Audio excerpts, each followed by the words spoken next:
שלום.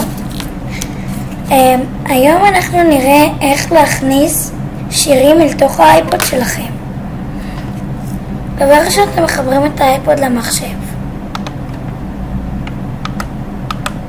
ואתם צריכים להוריד את התוכנה הזאת. אני לא כל כך זוכרת את השם של הקישור, אז לא יהיה. אני מצטער. אז אתם נכנסים למוזיקה. אין לי פה עכשיו כלום, כי אני רציתי להראות לכם. אני אחזור אליכם שאני אוריד לי את השיר. והנה הורדתי.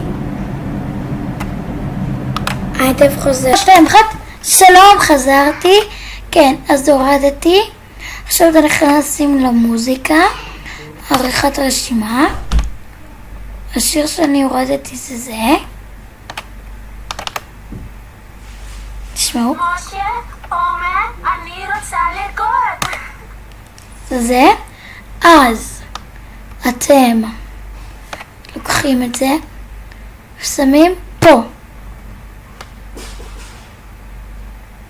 שנייה. לוקחים את זה כמו שאמרתי ומכניסים את זה לפה.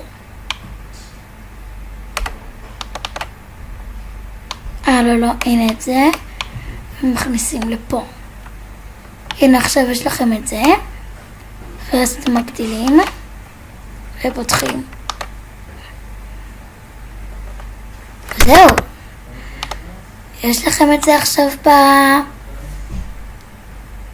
באייפוד שלכם. משה אומר, אני רוצה לרקוד.